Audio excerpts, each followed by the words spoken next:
न खाने के लिए पूछता है, न कपड़ा के लिए, चुप पे आता है, जमीन पे सोच के घर से किए। आवेदन उन्होंने दिया है। ये उन्होंने बताया कि उनके बेटे के द्वारा जमीन जो है वो बेच दी जा रही है और स्थानीय स्तर पर सीओ एसएचओ को उन्होंने जांच के लिए आवेदन पत्र को भेज दिया। नमस्कार, आप लाइव सिटीज देख रहे हैं। मैं हूं आपके साथ काव्या। बिहार में एक ओर जहां जमीन सर्वे का काम चल रहा है, वहीं दूसरी ओर मुजफ्फरपुर से एक ऐसी घटना सामने आई है जिसे सुनने के बाद आपके होश उड़ जाएंगे। दरअसल एक युवक ने अपने ही पिता को मृत साबित करके लाखों की जमीन जो है अपने नाम करवा ली है। अब वृद्ध पिता जो है वो जिलाधिकारी के पास पहुंचे हुए हैं, रो रहे हैं, बिलख रहे हैं। आपको बता दें तो ये मामला जो है वो मुजफ्फरपुर के कांटी थाना क्षेत्र के बीरपुर का ये मामला बताया जा रहा है, जहां एक बेटे ने अपने पिता को मृत दिखाकर लाखों की जमीन की रजिस्ट्री करा ली है। अब पिता जो है वो जिलाधिकारी के पास पहुंचे हुए। दरअसल आपको बता दें तो ये मामला 29 जुलाई को मोतीपुर रजिस्ट्री ऑफिस में रजिस्ट्री करा दी गई। रजिस्ट्री के कागजातों में राज नारायण ठाकुर को मृत दिखाया गया है और इस फर्जीवाड़े की जानकारी जब राज नारायण ठाकुर को मिली तो उन्होंने रजिस्ट्री कार्यालय से संबंधित कागजात निकलवाकर और जिला अधिकारी से न्याय की गुहार लगाने के लिए पहुंचे हुए हैं। आप खुद राज नारायण ठाकुर और जिला अधिकारी को सुनिए कि वो क्या कुछ कह रहे हैं। क्या दिक्कत हुआ है?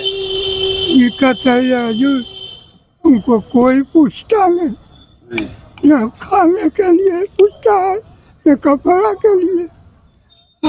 एगो ये पोता दो आदमी हमला के देखता है तो वो रहता है पर फौजी में आई यहाँ से बेटा सा चुप पे आता है, जमीन पे सोच के घर से किया था। कौन बेटा जमीन बेच के घसक लेता है? और दिलीप कितने नंबर बेटा है? ये जमीन तो बेच दिया ये करूँगा। कितना नंबर? पांचवा नंबर। क्या गो बेटा है? पाँच गो। कितना नंबर बेटा जमीन बेच लेता है? पांचवा नंबर। पांचवा नंबर। क्या नाम है? आपको क्या लिख शो कर दिया उसमें? दिलीप ठाकुर ना कहते। हाँ तो उसमें क्या लिख दिया? आप तो जीवित हैं अभी। स्वर्गीय कर दिया है। तो हमरा उसका कपड़ा लत्ता भी न देता। हमरा दिक्कत है बहुत कुछ, लेकिन कहे क्या। बेटा क्या किया है? बेटा की जमीन बेच लिया। चुपे आके बोला उसमें आप जीवित हैं? हम तो बेटा न किया, चुपे शाहबाजपुर से रह जाता है। नहीं सब ना बोला ना को साबित कर। और आप जिंदा है? हाँ हम जिंदा। क्या नाम हुआ आपका? हमारा नाम राजनारायण ठाकुर है। आवेदन उन्होंने दिया है। ये उन्होंने बताया कि उनके बेटे के द्वारा जमीन जो है वो बेच दी जा रही है और उनके दूसरे बेटे और पोते यहाँ आकर के जो वृद्ध व्यक्ति हैं उनको लेकर के आए थे।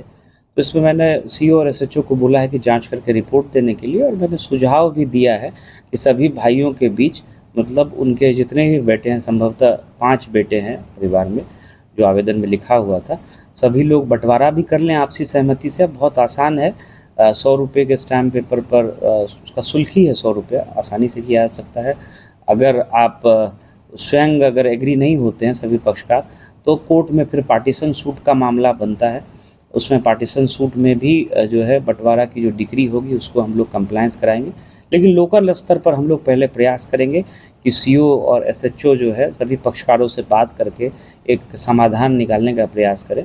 तो ये हम लोगों ने उनको बता दिया है। और जो लीगल पोजीशन है कि अगर कोई केवाला हो गया है, डीड एग्जीक्यूट हो गया है, तो फिर उसमें सिविल कोर्ट से जो है वाद दायर करके उसमें रिलीफ लेना होता है, उसको रद्द कराना होता है। तो ये भी मैंने उनको बता दिया है और स्थानीय स्तर पर सीओ एसएचओ को मैंने जांच के लिए आवेदन पत्र को भेज दिया। तो आपने राज नारायण ठाकुर और जिला अधिकारी को सुना है। एक तरफ जहां उनका कहना है कि बेटे के द्वारा धोखे से मृत दिखाकर जो है वो लाखों की जमीन अपने नाम कर ली गई, वहीं दूसरी ओर जिला अधिकारी ने आश्वासन दिया है कि इस मामले को लेकर आदेश जारी कर दिया गया। अधिकारियों को आदेश दिया गया है कि इस मामले में आगे की कार्रवाई हो, पता किया जाए कि बेटे ने आखिर कैसे अपने पिता को ही मृत दिखाकर लाखों की जमीन अपने नाम करवा ली है। इस मामले में अब अधिकारी जो है वो आगे का काम कर रहे हैं। फिलहाल के लिए इतना ही। साथ ही चैनल को सब्सक्राइब करें, फेसबुक पेज को लाइक करें। वीडियो देखने के लिए आपका धन्यवाद।